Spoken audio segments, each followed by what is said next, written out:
My name is David, and this is a cafeteria tray.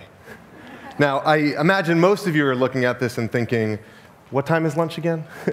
But I look at this and see an opportunity. Trays like this will carry 20 million meals every day.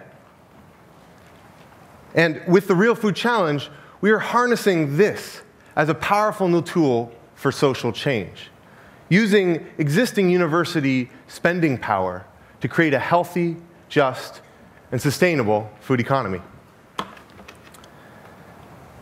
Now, in some ways I got here by accident. I grew up in Boston. My father spent most of his time working in factories. My mother did mostly office work. So about as far from farmers or foodies as you could get.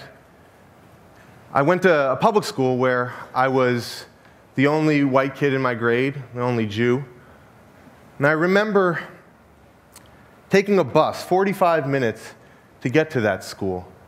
We'd pass a handful of convenience stores, maybe a dozen liquor stores, but not a single grocery, not a single supermarket.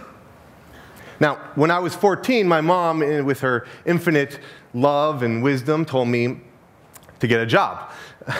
And as chance would have it, I got my first job on an urban farm, growing organic food in the city for people who needed it.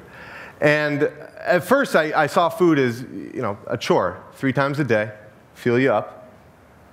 But over time, saw food as a much more powerful thing in our lives. In this case, it was revitalizing local economies, providing jobs for young people in neighborhoods where there had been blight for years. Everybody eats, and it was natural to bring people together across these divides that had kept people apart for so long. That's the good news. The sad news is that we are now in America seeing our first generation in history that will live shorter lives than their parents, thanks to the food that they're eating. For me, I think of the 3 young girls who love to rollerblade down my block. For many of you, that's grandchildren, your children. And 1 in 3 children born today will suffer from obesity.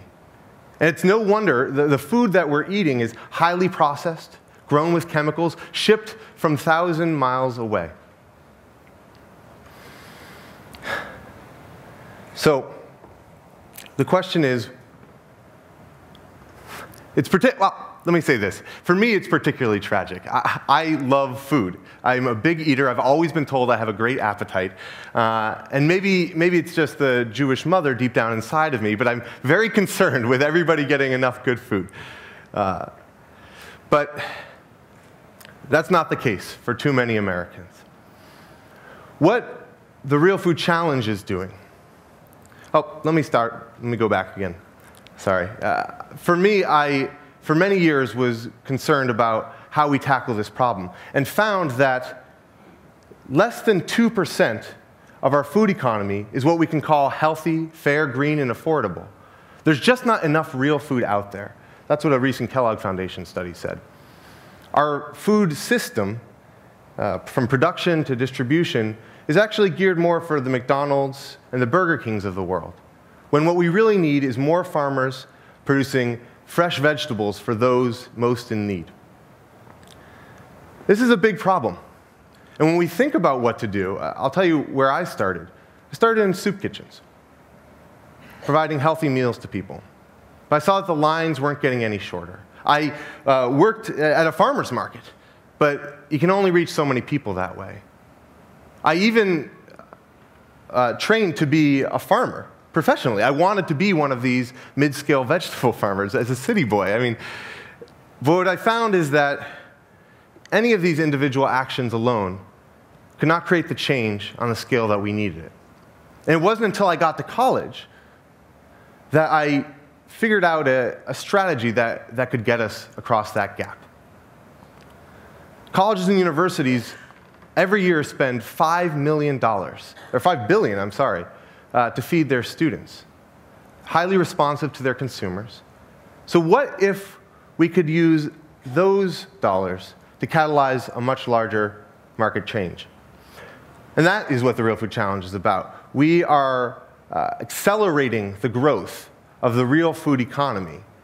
We are harnessing the power, the market demand of colleges and universities, and the incredible energy and potential of our young people. Our goal is to shift $1 billion in 10 years, and at the same time, train a new generation, our future CEOs, our civic leaders, to think critically about where their food comes from. So what this means is organizing groups on college campuses, training them and educating them, getting them to be better advocates, and really get into the business operations of their school, creating social enterprises in their college cafeterias from the inside out. We've been at it for 3 years now, and the results have been pretty good. We now have 5,000 young people in our network at over 350 schools. And to date, we've shifted $35 million worth of food spending to real food. Now, the first question I often get asked is, what counts as real food? And I can sympathize. I can't tell you how many times I've been in the grocery store staring at a box, trying to figure out what was inside, what was really inside. Now, imagine you're buying food not just for your family, but for a family of 40,000 students. Produces a lot of anxiety. So what we've done is we've developed a real food calculator that can provide a comprehensive suite of definitions to let folks know what is real food, what isn't, what has the social benefit, the environmental benefit, the health benefit, and what doesn't. And it provides a tracking tool so that schools can make a commitment to purchasing real food and track their progress in dollars and cents over time. We're currently piloting it at 20 universities and have gotten interest from K through 12, healthcare institutions, and all the like. Now, what is the real impact here? We recently had an opportunity to work with students and administrators in California across the 10-campus UC system, one of the largest institutions in our country. And they recently made a commitment to 20% real food by 2020, an enormous amount of money. And so shortly afterwards, we took a group of students who'd worked on this project and visited a local farmer, Hector Mora, in the Central Valley. He grows vegetables. He's exactly the type of farmer that we need thousands and millions more in this country. And we asked him, what's the impact? And he told us that in the 1 year since this commitment had been made, he saw his sales double. He was able to hire more employees, and because of the stability of this new market, he started to explore organic production methods, new conservation methods.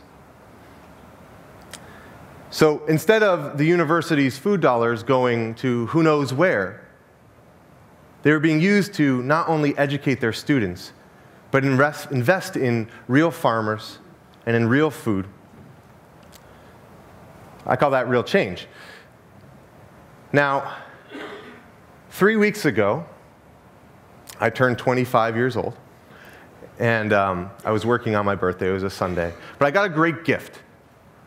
I was able to attend a real food summit. Over 600 young people converged in Boston, high school students, college students. And what was unique about this crowd was that some came from our nation's most privileged institutions, Harvard, Yale, they were all there. And others came from our country's most struggling urban centers. But they came together. What united them was the desire to build a real food future, an understanding that in their lives, and maybe in their younger brothers and sisters' lives, they could see a world where food didn't make us sick. Instead, it actually makes us healthy. Where instead of driving our nation into debt, it can make our economy stronger. And that's the vision. While the statistics may be against us for now, standing in that room larger than this one, I gotta say, I never felt more hopeful in my life.